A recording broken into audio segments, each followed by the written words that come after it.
One day, Oscar met a very beautiful woman named Ina, whom he admired and adored deeply.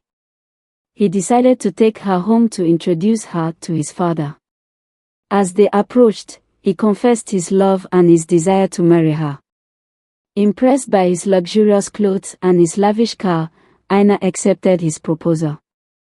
Oscar took Ina home, but upon entering his room, he was shocked to see Obina already inside.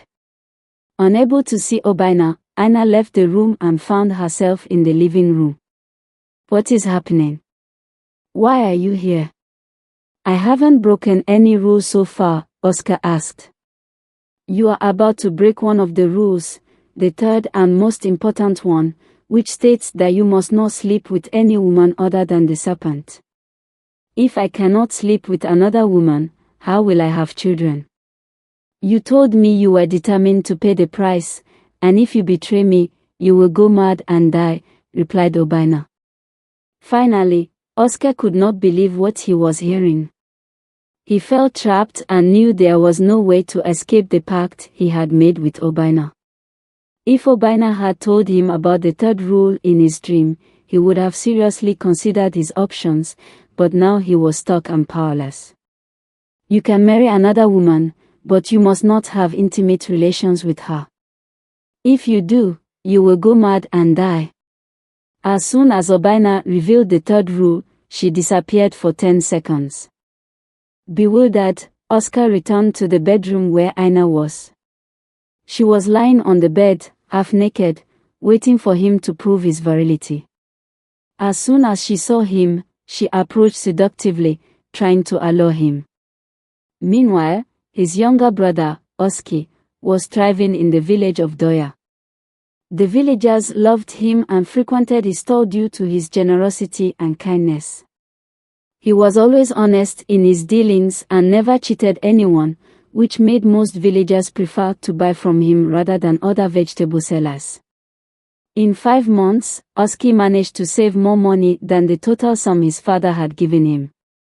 Even though Oski was doing well in his new business, he was not happy because he had not yet achieved his main goal in coming to the village of Doya, which was to find a responsible woman whom he sincerely loved, despite being disabled. One day, while Oski was selling his vegetables at the market, an elderly woman approached his store. She explained that she wanted to buy vegetables but did not have any money with her, promising to send someone to pay the next day. Oski took pity on the elderly woman and sold her the vegetables, but he had no intention of recovering the money. The next day, back at his store, a very beautiful young woman appeared. She introduced herself as Emeka and said, "My grandmother sent me to pay for the vegetables she bought on credit yesterday. She also asked me to deeply thank you for your trust and to buy more vegetables." Sitting in his wheelchair, Oski was stunned. It was the first time he had seen Emeka, and she was the most beautiful woman he had seen since arriving in the village of Doya. Emeka reached out to pay, and he almost stood up to take the money before abruptly remembering that he was pretending to be disabled. Emeka approached and saw that Oski was sitting in a wheelchair. She walked up to him and handed him the money while choosing more vegetables to buy. Meanwhile, other customers approached Oski's stall to buy vegetables. There wasn't much left, so Emeka helped Oski sell the rest of his produce. Seeing her easily communicate and joke with his customers, Oski admired her even more. Once the selling was finished, Emeka offered to take Oski home by pushing his wheelchair. Oski quickly accepted, and Emeka cheerfully pushed him along the way. Most of the villagers who saw them together smiled and made funny comments. They would make a lovely couple, some said. They look good together, others remarked. Oski thought that Emeka would be bothered by the comments, but he was surprised to see that she simply smiled at them. "So, you are the newcomer to the Doya community, the famous vegetable seller who suddenly gained notoriety thanks to your special personality, but no one mentioned that you were disabled. How did that happen?" Oski laughed at her statement.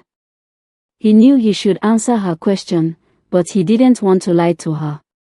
So, he skillfully changed the subject. I had no idea I was so popular. By the way, this is the first time I've seen you at the market. Aren't you from the village? Well, I used to live here with my parents, and I also studied in the city, but after their death, I had to return to live with my grandmother because I no longer had the money to continue my studies. Oski felt deep sympathy for her. He offered his condolences and remained silent for most of the trip. Upon arriving at Oski's house, Emika noticed that his home was well organized and that some objects were placed in high places. She then asked, "How do you manage to put things up there with your wheelchair?" Oski quickly pointed to a stick outside the house. "I use this stick to lower and lift things." Oski feared that Emika might discover his secret, but he managed to answer all her questions wisely. Once the visit to the house was over, Emika offered to help Oski wash his clothes and do some chores before returning to her grandmother. With each task Emika completed, Oski fell more and more in love with her. Once finished, she promised to return the next day, if she was free, to help him prepare a delicious meal, as she once had a disabled friend and knew how difficult it could be to get around. That night, Oski couldn't sleep. He couldn't stop thinking about Emika. He was surprised by her generosity, responsibility, and the ease with which she became attached to him despite his disability. He was already deeply in love with her but was afraid to tell her, fearing rejection. The next day, Emika came to the market with her grandmother. After buying everything they needed, Emika stayed once again to help Oski sell his vegetables. Then, she took him back home and helped him again with some household chores. Upon leaving, Oski offered her money. She refused at first, but over time, she started to accept it as payment. One night, after finishing helping Oski at his house, Emika was getting ready to leave when Oski called her. He handed her money and said, "Here is your salary for today." "Salary? You could say that," she replied. "I am saving every penny you give me. When I have enough, I will go back to school." She hugged Oski for the first time and went back home. Oski was so moved by her words that he checked his calendar and realized that 10 months had already passed. He had only 2 more months to bring a woman to his father. However, Oski was already settled in the village of Doya and enjoyed being there. Meanwhile, in Akewa, Oscar watched the stunning Aina approach him seductively, but Obaina's warnings kept echoing in his head. He quickly stopped Aina and asked her to get dressed. "Am I not beautiful? Don't you want me?" she asked, confused. "Of course I want you, but I want us to abstain until our wedding night. You are special to me, and I want our first night to be special too." Aina smiled and felt that he truly loved her. However, Aina didn't really love Oscar. She only agreed to marry him because of the fortune he had amassed. The 13th month arrived, and Oscar took Aina to Aid to see his father, Mr. Motsi. Arriving at his father's house with Aina, he came in a luxurious car to signify his success, which proved to his father that he had built a business with the little money he had been given and that, with Aina by his side, he had managed to establish himself in Akewa. Mr. Motsi was surprised. He found it hard to believe that Oscar could make so much money on his own, given his arrogance and pride, but he had no choice but to transfer the ownership of his empire to him. However, he insisted on waiting for his younger brother, Oski, to return before he could organize a banquet to celebrate his investiture. His access to his father's fortune was restored, and he was recognized as the next owner of his father's empire. Back in the village of Doya, Oski was thinking of the best way to tell Emika that he loved her and wanted to marry her to present her to his father. After much reflection, on a beautiful evening, Oski went to Emika's house. While everyone was sitting, he told her grandmother that he had deeply fallen in love with Emika and wanted to make her his wife. Emika's grandmother smiled at Oski's proposal and said, "You are a brave man, Oski. Since your arrival in this village, no one has said a bad word about you, but it's up to Emika to decide whether she wants to marry you or not." Emika was sitting among them, listening as if she wasn't there. She fixed her gaze on Oski and his wheelchair. After observing him for a moment, she said, "I heard what you said. The truth is, you are a very kind and compassionate man, and I love your personality, but I'm sorry, I can't marry you." Then, she stood up to leave.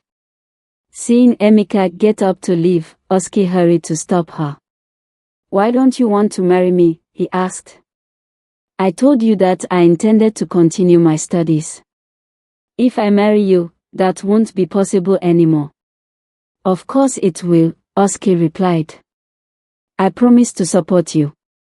I give you my word that I will allow and help you to study as much as you want." Emika looked carefully at Oski. She could see the sincerity in his eyes. She said, "If you can promise me that, then I will be happy to marry you. Don't forget that I am disabled." "That doesn't matter," she replied. "You manage very well despite your disability. Besides, your personality is what truly matters to me." Oski was so excited by Emika's words that he asked her grandmother for permission to take Emika to the city to get his father's approval before getting married. Her grandmother accepted the request, as she trusted him. The next day, Oski and Emika began their journey to the city of Eight to see his father. After a few days, they arrived at Mr. Motsi's mansion. Everyone was shocked to see Oski in a wheelchair, especially his brother Oscar. He thought Oski had had an accident due to how easily he moved, but when Mr. Motsi arrived, Oski stood up from the wheelchair and went to hug him. Emika was shocked. She couldn't believe what she was seeing. She felt that Oski had lied to her all those months, but she remained calm and watched the scene. Oski told his father how Emika took care of him despite his feigned disability. He spoke about Emika's ambitions and dreams and said that he wanted to marry her. Mr. Motsi lowered his head, disappointed. "I'm sorry, Oski, but it's too late. Your older brother returned with his wife a few weeks ago, so he is the new owner of the company." Oski smiled at his father's expression. He approached him and said, "I'm glad he won.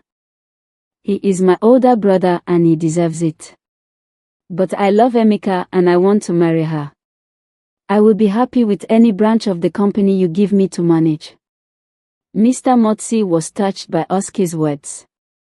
He wished with all his heart that Oski had come with Emika fast, but it was too late. After Mr. Motsi welcomed Oski and Emika into his home, Oski kneeled and begged Emika to forgive him. "I come from a wealthy family and many women would have said yes without thinking twice.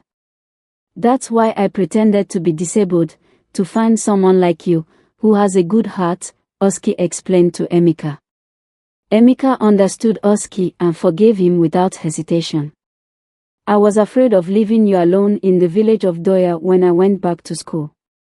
I was worried about how you would manage on your own in my absence, but I'm happy that you are whole. You will be fine." Oski felt truly blessed that Emika had come into his life. A week later, Emika's grandmother joined them in the city.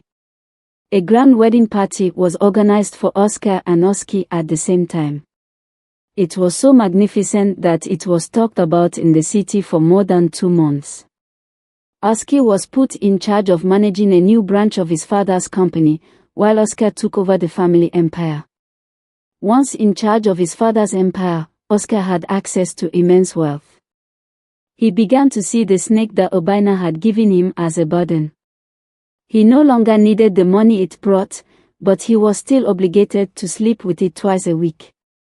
It didn't take long for his wife to start complaining about the fact that he hadn't touched her since their wedding several months ago.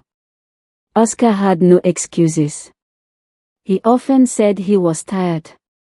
Then, many people began to point to her as responsible for their sterility. Rumors started to circulate saying that Oscar was sterile or that her womb was damaged.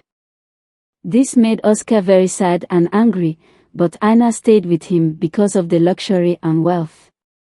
She began secretly saving money in her savings account.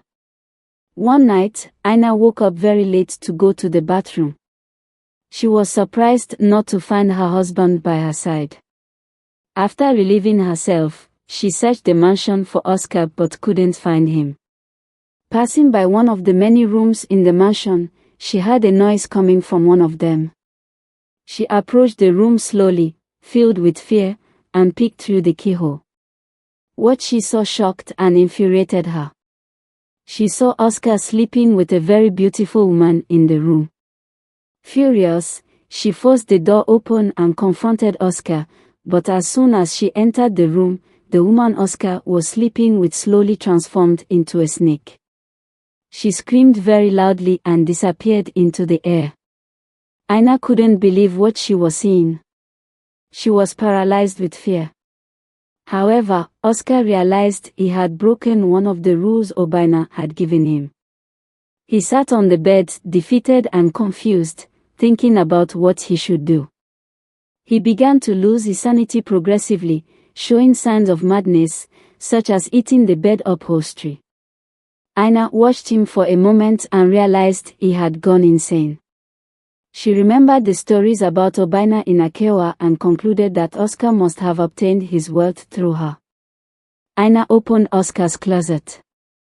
It was full of money he received from the snake but no longer needed. She had stored the money there. Ina put all the money in boxes and fled, leaving Oscar to his fate.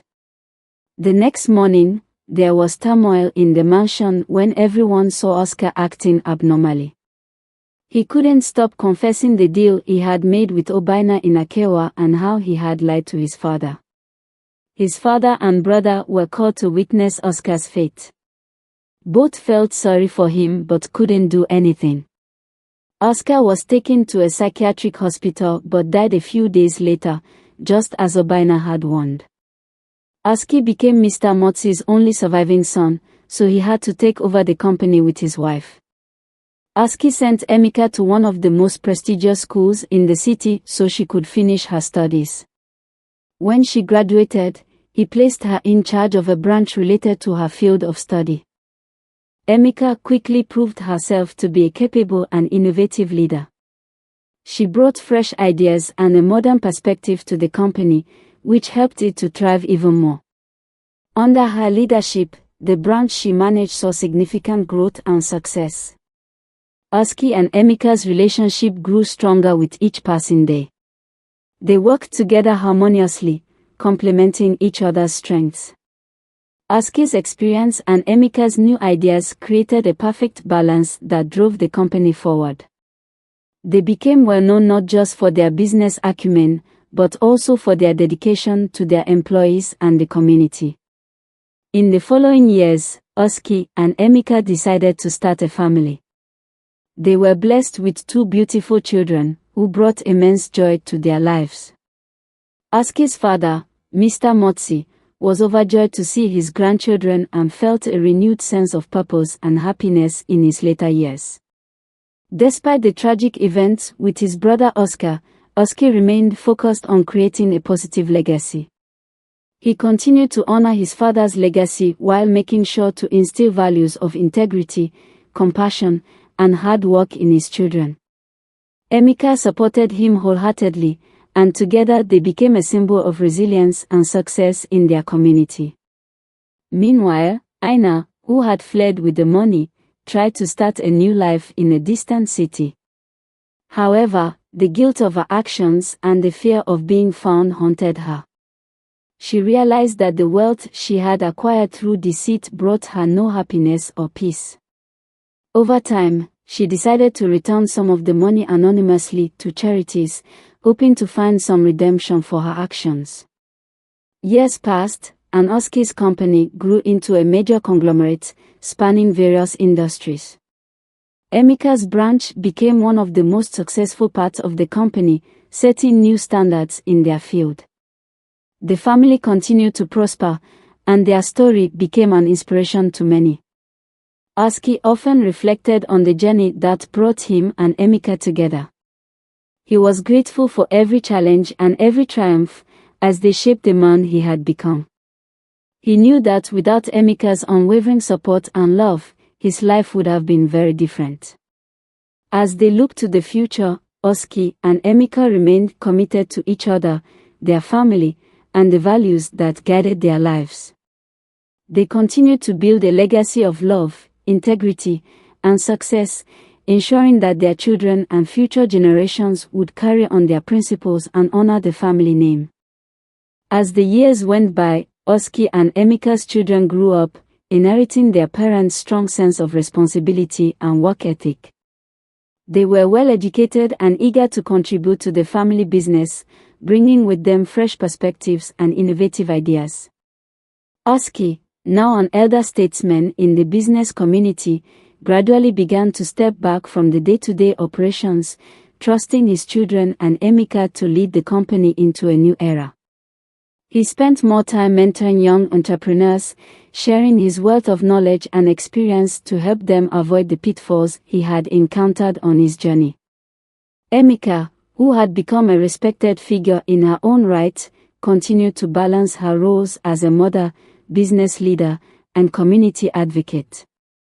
She spearheaded numerous initiatives aimed at improving education and healthcare in their community, always remembering her own struggles and the opportunities that had helped her succeed. The family business, now a beacon of ethical practices and community support, received numerous awards and recognitions. They were praised not only for their business achievements but also for their unwavering commitment to social responsibility and philanthropy. Aina, who had once fled with ill-gotten wealth, found herself on a path of redemption. She dedicated her life to helping others, using the remainder of the money she had taken to fund scholarships and support shelters for the homeless. Though she never fully escaped the shadows of her past, her efforts brought her a measure of peace and a sense of purpose. In the twilight of his life, Mr. Motsi reflected on the legacy he had left behind. He was proud of his sons, especially Oski, who had risen above the challenges and stayed true to his values. He took comfort in knowing that the future of the family business was in capable hands and that the company would continue to thrive under the leadership of the next generation. As Oski and Emeka grew older, they found joy in watching their grandchildren play and learn, knowing that the principles of hard work, integrity, and compassion would continue to guide their family. They often shared stories of their journey with the younger generation, ensuring that the lessons they had learned would not be forgotten. In their final years, Oski and Emeka were surrounded by family and friends who admired and respected them. Their home was filled with laughter, love, and the warmth of a life well lived. They had built more than just a business. They had created a legacy of love and resilience that would endure for generations to come. And so, Oski and Emeka's story became a timeless tale of perseverance, love, and the power of a kind heart. It was a reminder that true success is not measured by wealth alone but by the positive impact one has on others and the world. Their legacy lived on, inspiring countless others to follow in their footsteps, always striving to be the best versions of themselves.